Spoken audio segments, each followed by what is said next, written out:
Spoštovane poslušalke, dragi poslušalci, dobrodošli znova pri slovenskem času.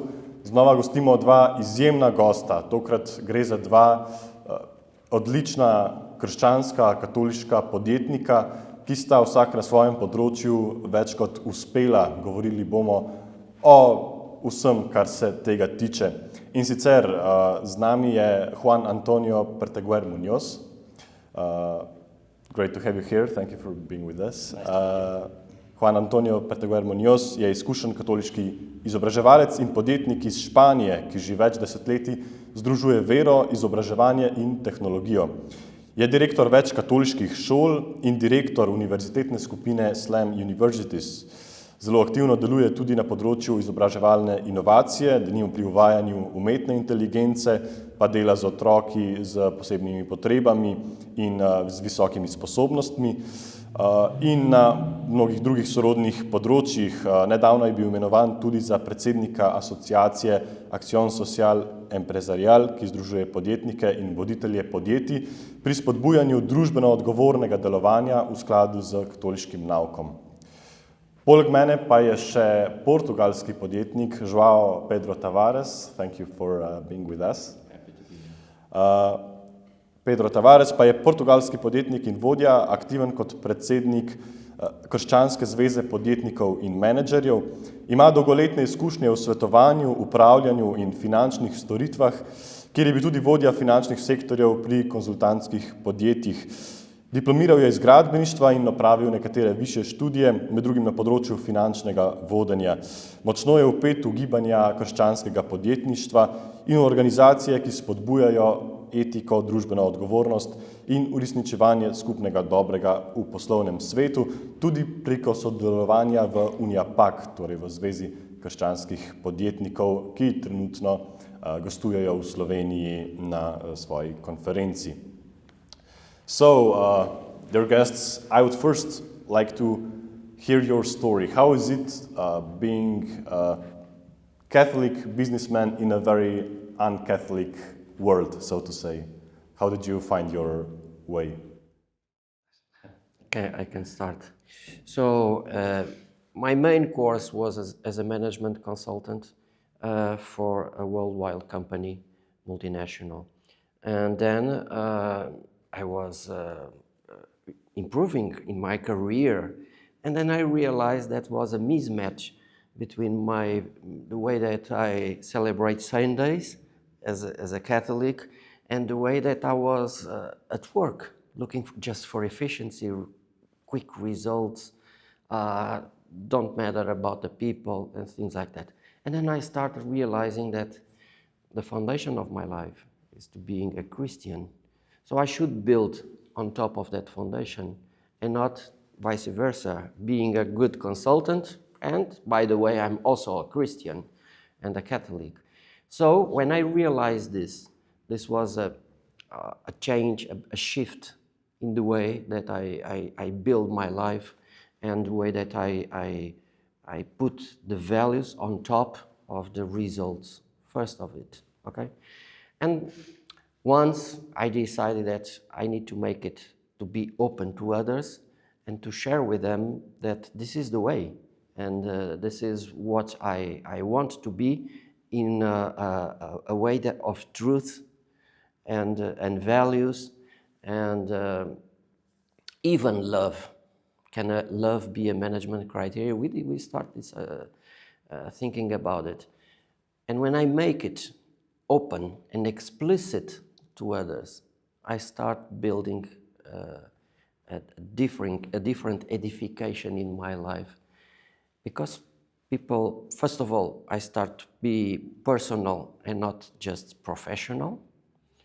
I start to be open to others and they start asking me personal questions, not just professional questions. And everything was different. I mean, the results are incredible good. Could you give any example how maybe when you had an instance where you did something differently in your business career because you were a Christian and you could not act otherwise? Yes, for instance, I look to people in a different way. I did not look to them just as human resources, but as a people, as in a whole, I mean, in a unity of life, in my unity of life, as a married man, father, and Christian. And that was the way that I presented as keynote speaker publicly, external or internal in my organization. And when I present that way, not just as professional, what do you do? Because I did not catch what you presented in Slovenian, but probably you presented much more what we do than what we are. Yes. You know, and we need to build on what we are and what others are, not only for the company, but for ourselves, which relationship we have with them, which is the way that we can care them. And based on it, you are in a different perspective, probably a bit more complex. It's not so easy. Just ask for results, give me the results the next quarter, and I'm happy with it. It's quite easy. But if we put people in the center of the organization, we are in a different frame, and it's incredibly plain, I mean, fulfilling our lives and their lives. And that impacts a lot. And me as a Christian, I took conscious that everything in my life was given by God. And build on that reality that I don't have nothing. I mean, even the time, even the opportunity to be here with you and with Juan Antonio speaking and sharing, God gave us this. So how are we using this? And professionally, I got a lot of responsibilities and an outstanding career, and I was really happy with. But I realized it's a gift. It's not a personal success. I'm very good. I'm performing very well, and so on. And even based on this, I was more calm, more not relaxed, but taking time for discernment, for thinking in a different way, looking profoundly for the opportunities, and thinking different than others. They just want quick answers. And I was much more looking for a long-term, how to manage long-term and mid-term and short-term altogether. Not just for the quarter results, you know, but thinking long-term. What's your purpose of your life? What is what's in your lifelong, what do you expect from life? And what is life expecting from you? So it's a different perspective. Not sure that I replied well for you. Well, yeah, sure you did. Thanks. And your story? Well, Jesus Christ come to me and changed my life, my family life, my work life, my education life. Jesus Christ is not ideology, is not. Is a person. Is the relationship with Christ changed our life. It's not idea. It's not different question. It's the relationship. The church light is the light of my life, and this is my life motive of all my work. Did you meet Christ later in life, or? Yes, this is the I meet to Christ in 1,000, a long time, a long time. In the ejercicios espirituales, spiritual exercise of San Ignacio, and in this moment, my life was have a sense of my life. No? Was a sense. This is my life. This is my life, and this is my work. Christ in my life. Did you also start doing things in your job completely differently after that? Or? Totally. Yes,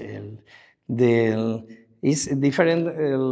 the goal of my job is very, very different. It's similar on the other, but it's different because my goals include spiritual goals, include global goals. I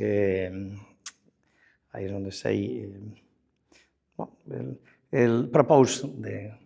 with propose, completely propose, holistic goal with Christ. Could you give any example how you started doing some things differently in your career?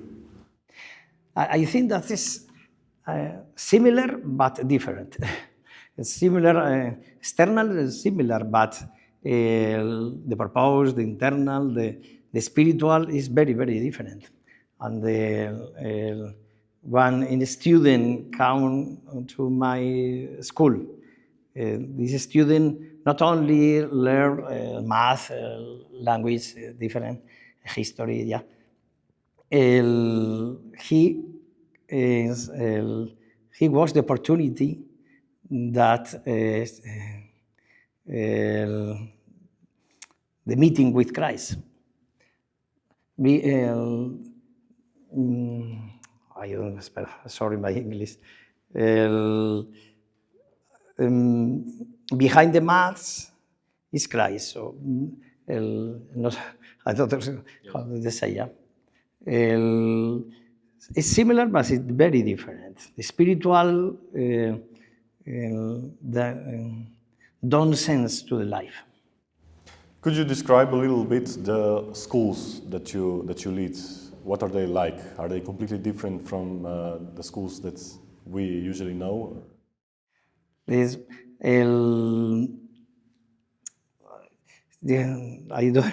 don't explain that, but this is experience different.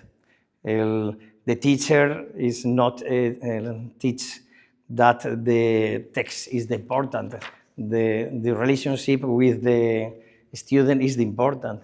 It's similar, but it's very, very different.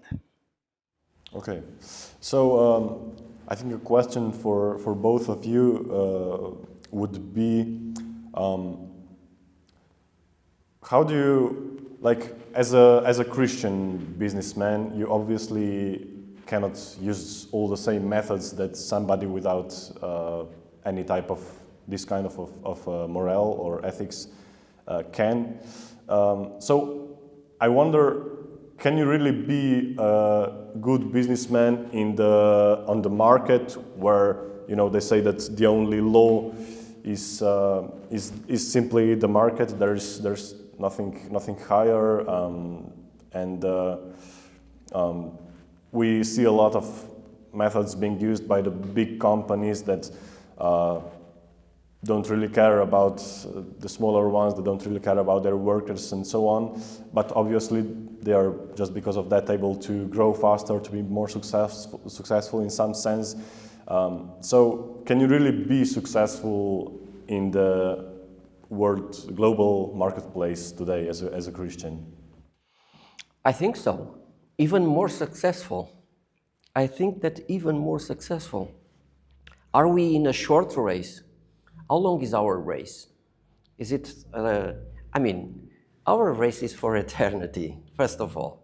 It looks a bit spiritual. Let's speak about things from the world as of today. But our race is a long race. We live for a purpose. We live for impact. We live to create value and distribute it for everybody as much as possible. So how do you measure success? Is it just a quarter? Is the way that you sell your products, that you invoice your clients, and so on?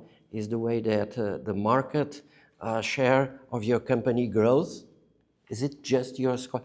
Is it your scorecard just financial, or it considers impact on people, on society, on community, on families, on everybody, even changing the world, even creating new opportunities?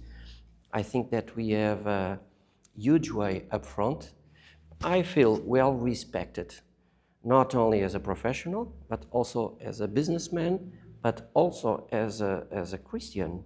I feel well respected because I try to live in a unity of life. So whenever someone asks me something or expect about me, they expect from a man more than a professional, just a professional, you know? So I consider my scorecard, I would say, is more extended than just financial.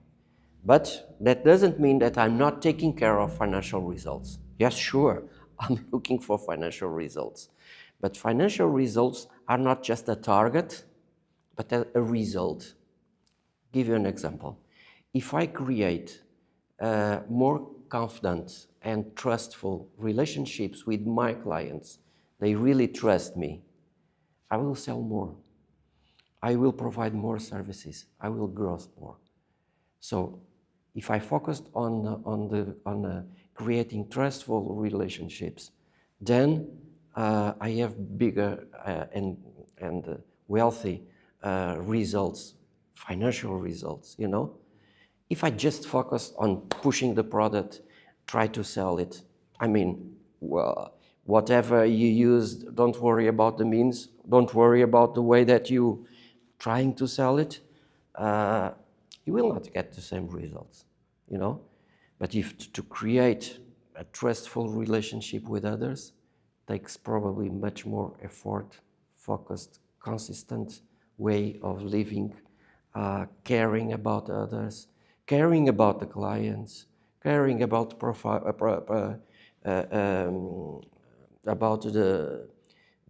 providers, caring about everybody, caring about not only about our employees, but the families of our employees, having motivated people involved.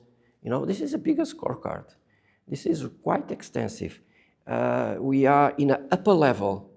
We are not taking financial results aside. We are putting financial results together with others. Is it similar in your field? Yes. The Christian business success is the common God. The common good is the social justice, is the human dignity of all the stakeholders of the society, of the company, is the love. It's very, very important that the different business, the love is into the business, into the core of the business.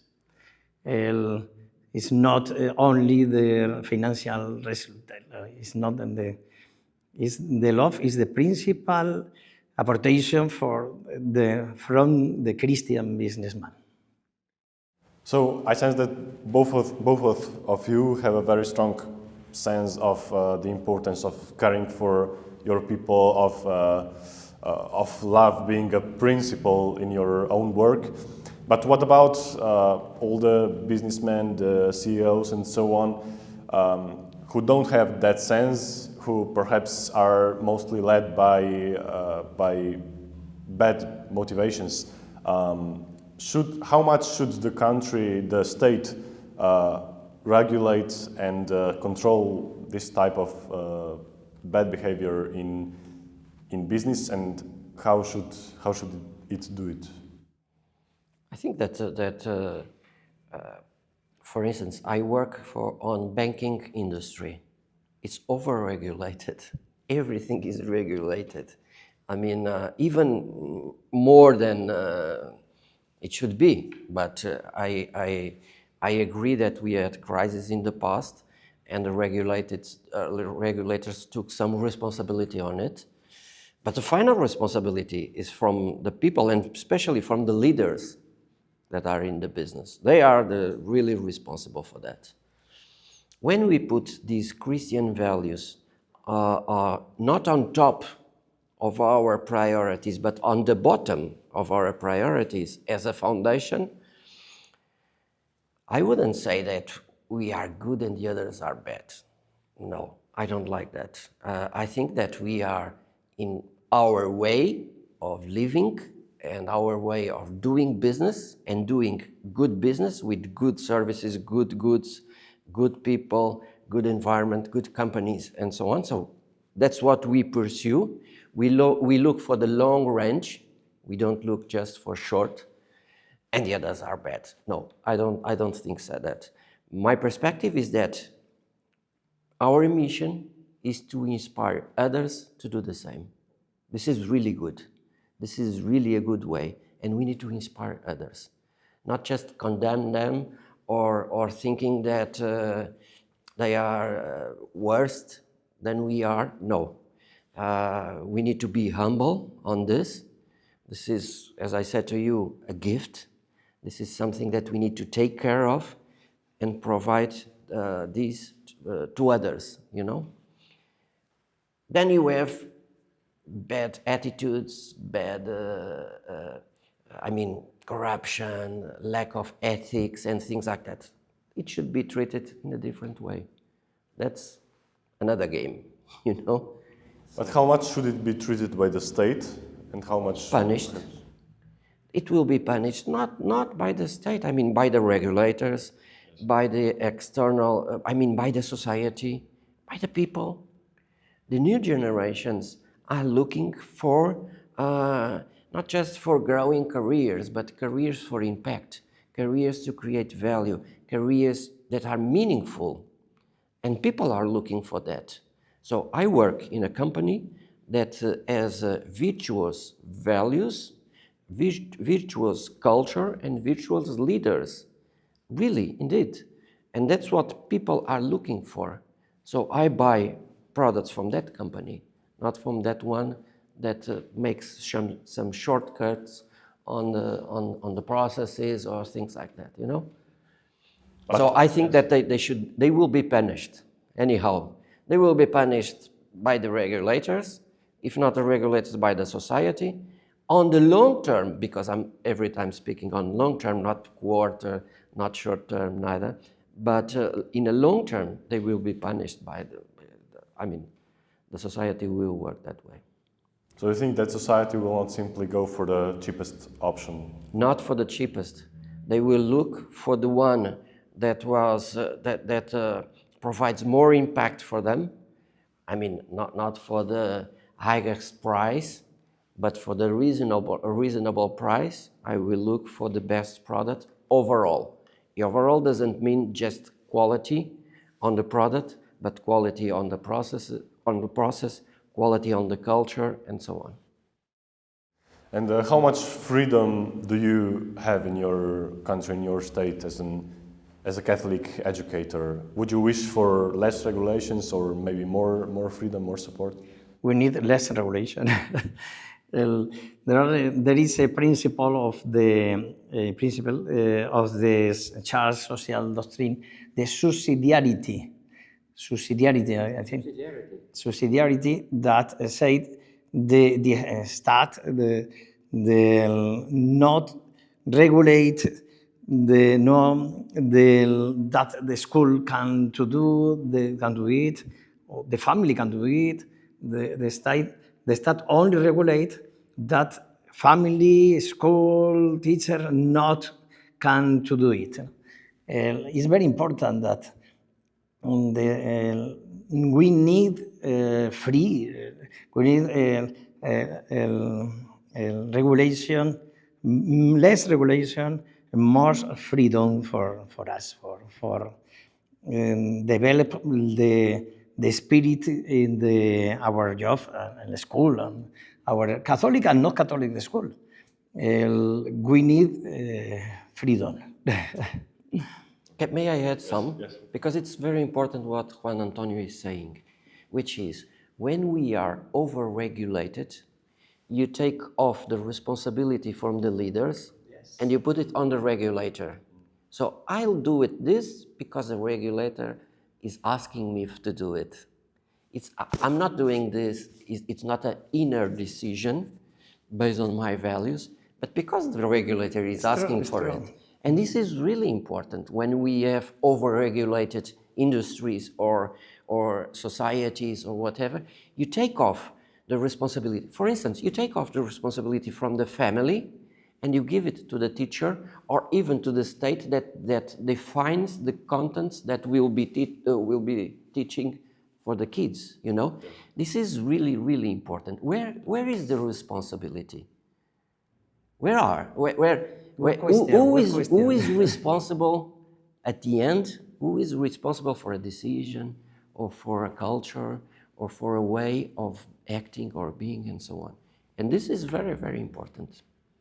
Even for the future, will be more important. Right. So, as you're also involved in the banking industry, I would very much like to hear your opinion on today's monetary system. So, how good is it really, and how would you rate it from a Catholic perspective? You know, how the money is made, so to say, how it relates to actual work. How do you look at it from a Christian perspective? You're speaking about technology, the application of tech, is that way? Or? Yeah, or like today's monetary system in general. The monitoring system is very important. The monitoring system. I was meaning the monetary, like the money. The money. The digital money, perhaps, no? Yeah, or also money in general, like our... Yes. The money is not good or bad. It depends on the way that we apply it. We can apply the money for good and for bad things. I'm using the money for weapons, or am I using the money to eradicate poverty? So the money itself is not good or bad. What we make it with it, will make it good or bad, you know? Yeah. So it's a mean. The money is very important. I mean, we can criticize capitalism and so on, but at the end, we have less poverty as of today worldwide. We have less poverty due a lot to the capitalism. But Pope Francis told, I don't like this capitalism. And this capitalism is the way that I look for shortcuts, short-term, quick results, for inequalities.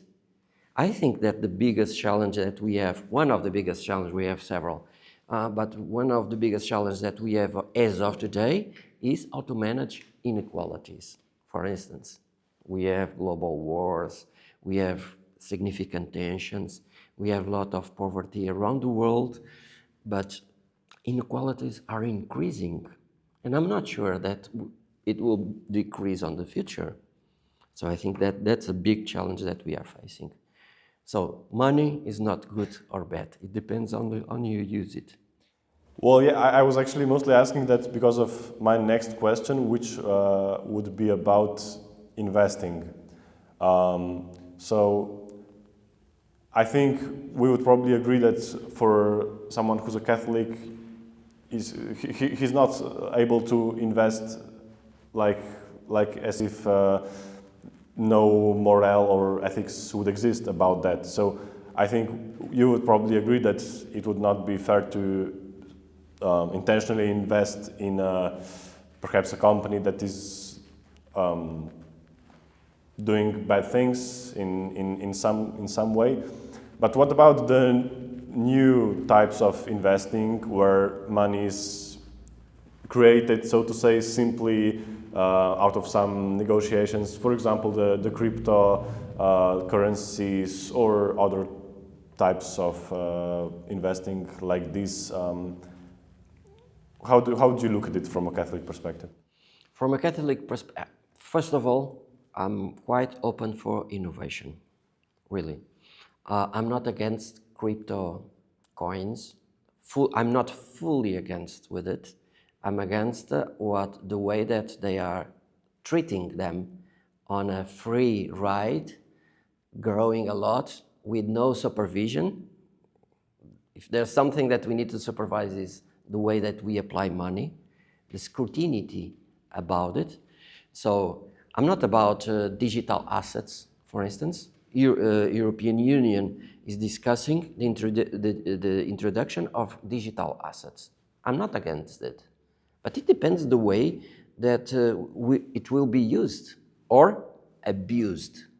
And probably if they are abused in a sense, I'm against it. Because we are every time speaking about the principles.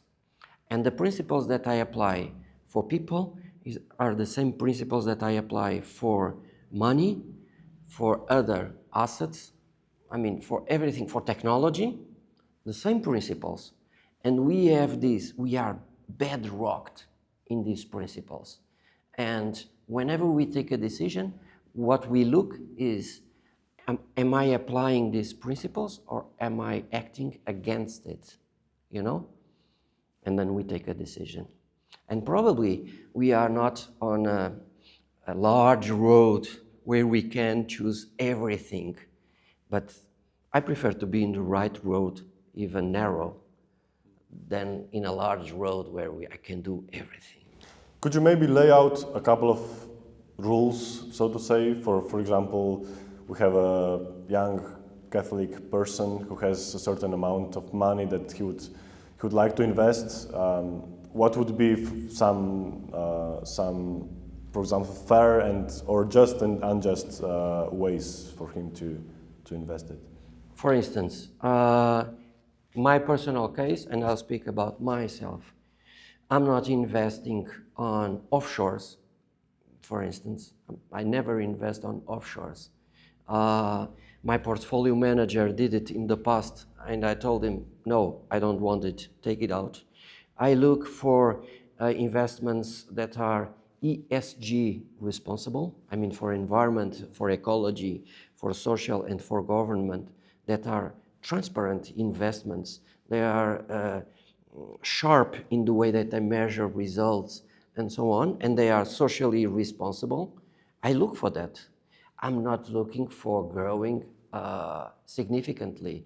I'm looking for investments. For instance, I put some money on education, on technology, but not for those fast-growing, speculative investments that as we have fast-growing, we also have fast fails, you know, in the future. So as I told to you at the beginning, we are in a long-term journey. My journey is a long-term, and this is the way that I might personally make my investments. Okay, thanks. So the new types of technology obviously are also changing the education very quickly. I know that you have done a lot of work with artificial intelligence in schools and so on, so I would like to hear your opinion on that. Of course, it's once again probably not good or bad by itself, but it can be used in many ways. We are in the change of era. In this moment, is the change, cultural change, the change of era, said Pope Francis. In this change appear the AI, artificial intelligence, in our life.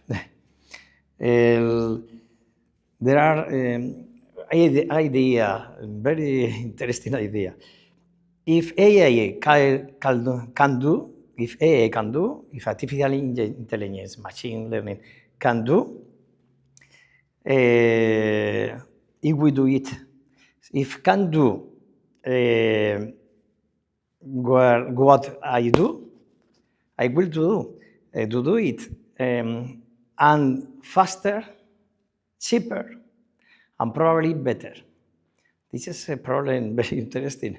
If the AI can do what you do, what I do, probably can do it, it will do it cheaper, faster, and probably better.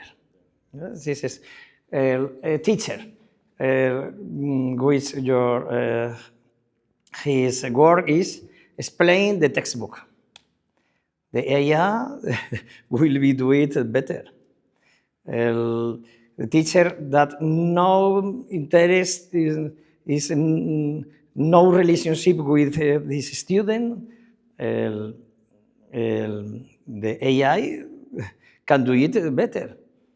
The change is very, very important.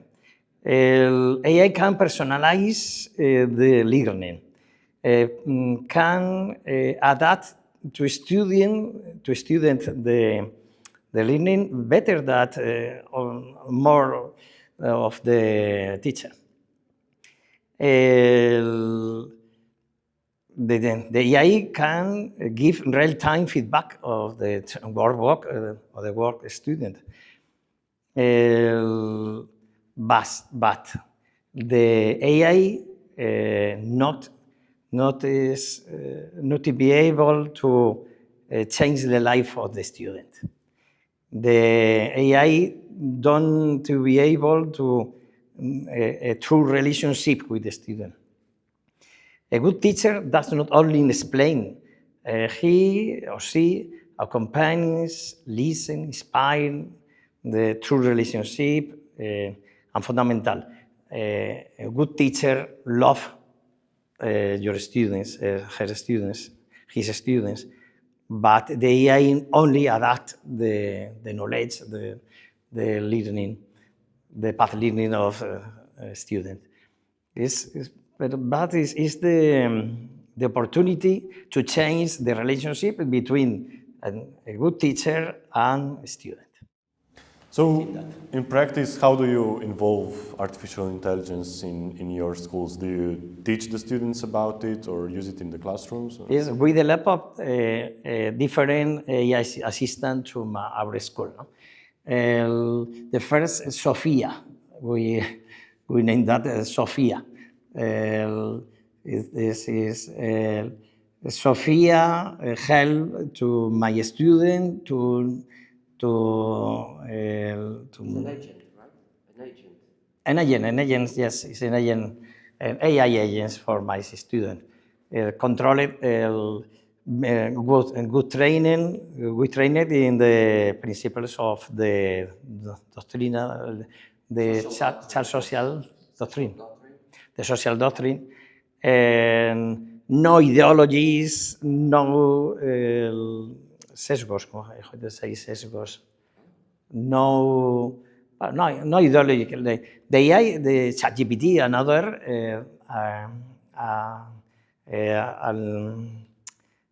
have very, very ideology behind the training of these technologies.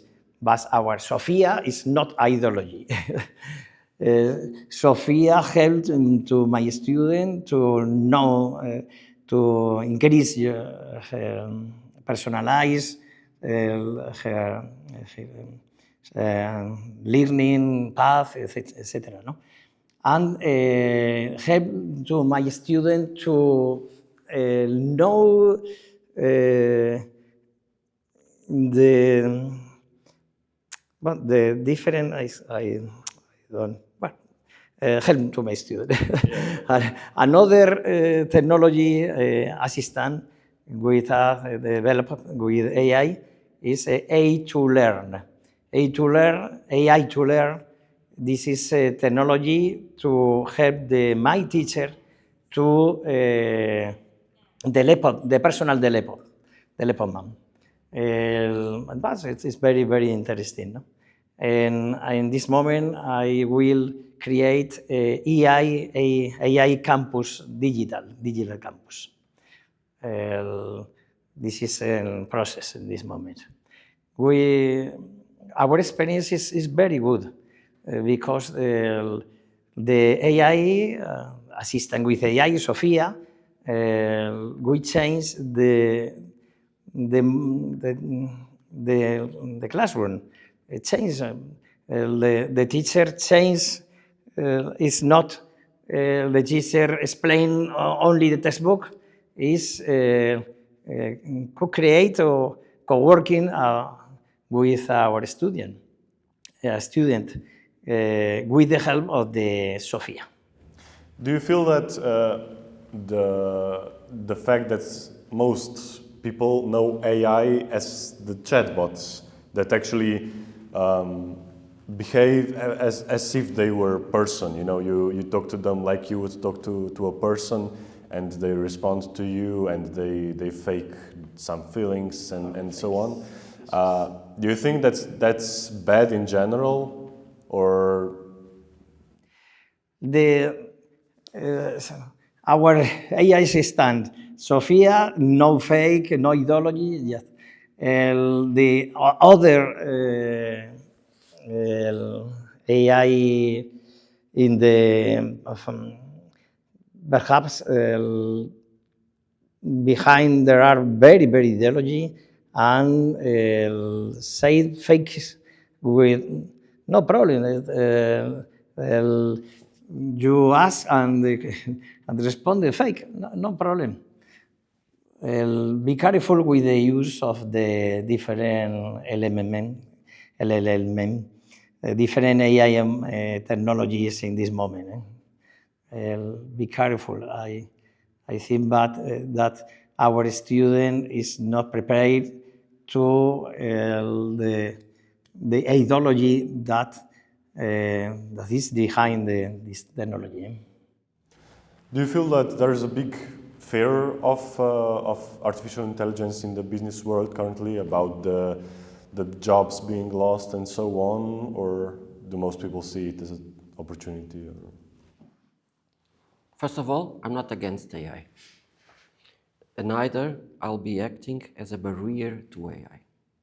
So I'm a techie adopter. I like technology, but I even prefer people than technology. But the use of AI could be unfair or improper, or it depends a lot on the decision makers. It will depend on the regulators, on the policy makers, on the governments, on the business leaders, on the education leaders, and so on. So I'm not against. I'm in favor of. But it will change dramatically the work labor, the business organizations, even the governance of this business. But I mean, AI is like a hammer, and there's a hand taking this hammer, and the problem is more on the hand than on the hammer itself, you know.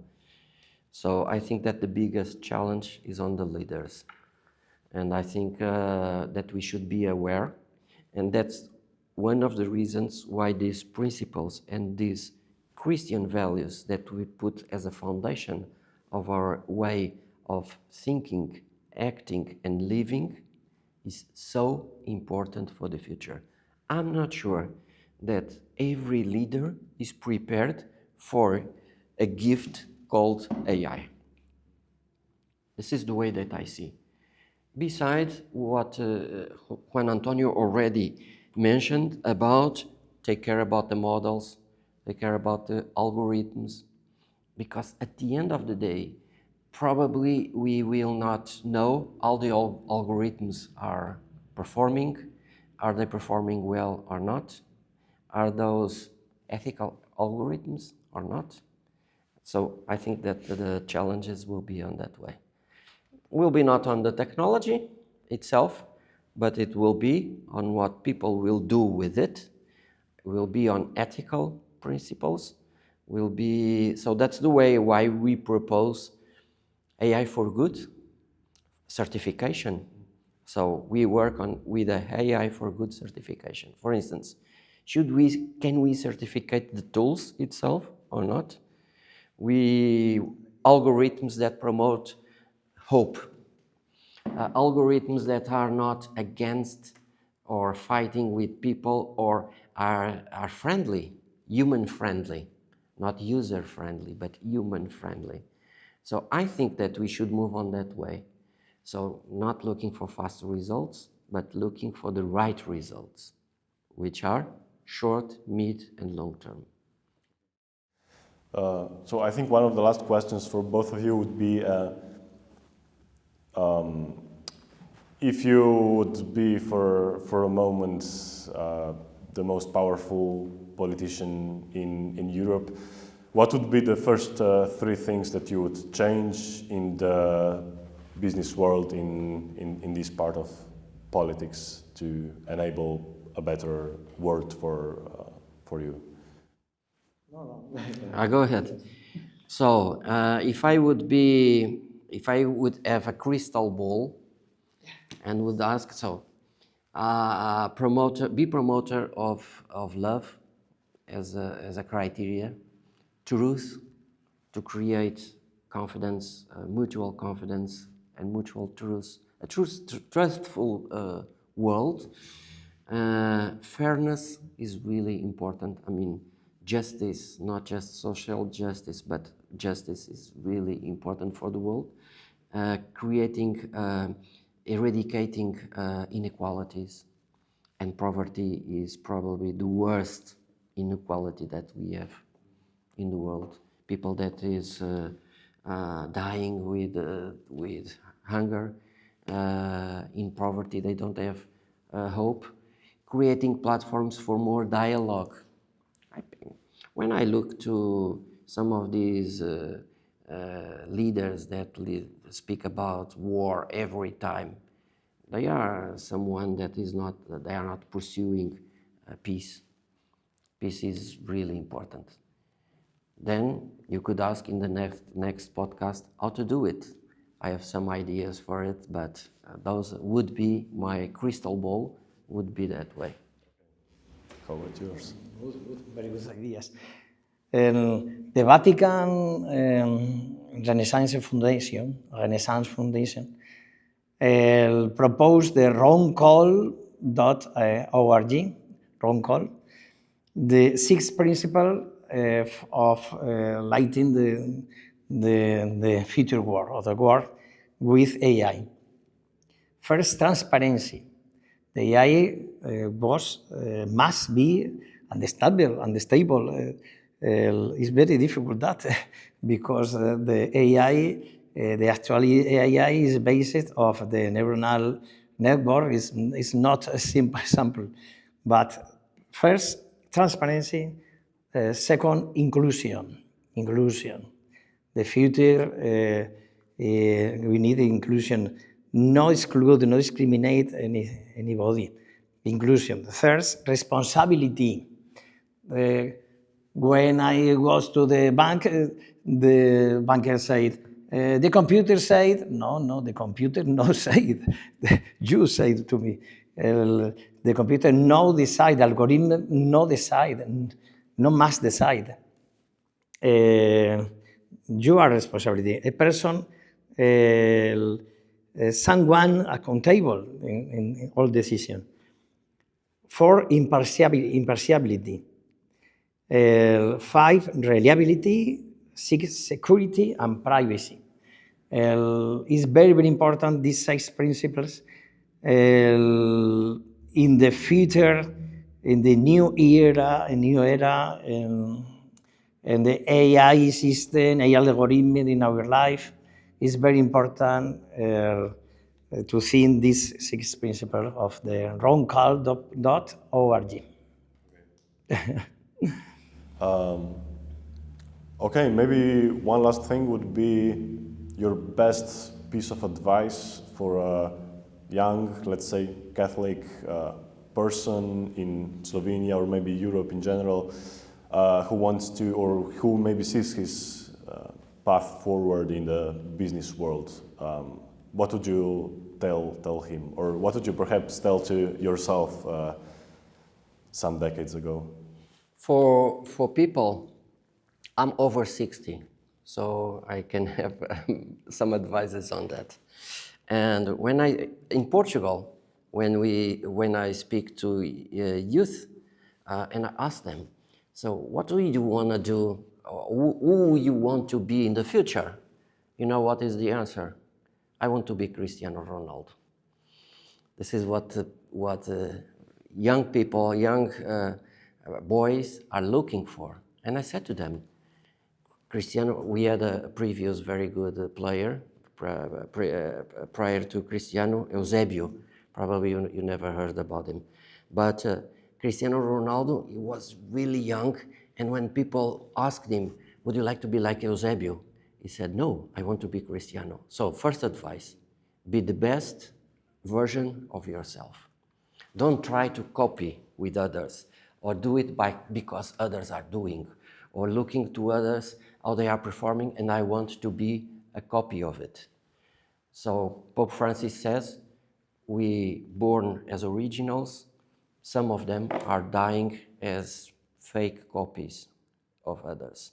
So be yourself, be the best version of yourself, put your talents on the way to serve and to create a better world. For the government, I would say prosperity and creating value for everybody. And it is the same for businessmen. So build on your values and create prosperity for all your stakeholders, not just for short term, but long term and mid term. And the leaders, live your values. I mean, we really need to create a network of common good, as Juan Antonio said, not individually, but in a network. In UNIAPAC, we have 45,000 professionals worldwide. It's a huge network. So we need to leverage on that network for common good and helping each other. Moving from leaders of teams to teams of leaders. So working all together in a network. This will be a big differentiator in the future. Okay, and yours? Good, very good. In the age of AI, I think we must rediscover the poetic, say the Pope Francis, the poetic dimension, the capacity to connect through with beauty and goodness. Dostoevsky said that the beauty will solve the world, the beauty. The beauty is the way to the truth, is the way to the love. Okay. Well, Mr. Muñoz and Mr. Tavares, thank you very much for being with us. We wish you all the best with your future work. Hvala tudi vam, drage poslušalke in cenjeni poslušalci. Vidimo se znova v naslednjem podcastu Slovenskega časa. Berite in spremljajte, delite, lajkajte in tako naprej, še naprej in se vidimo. Hvala.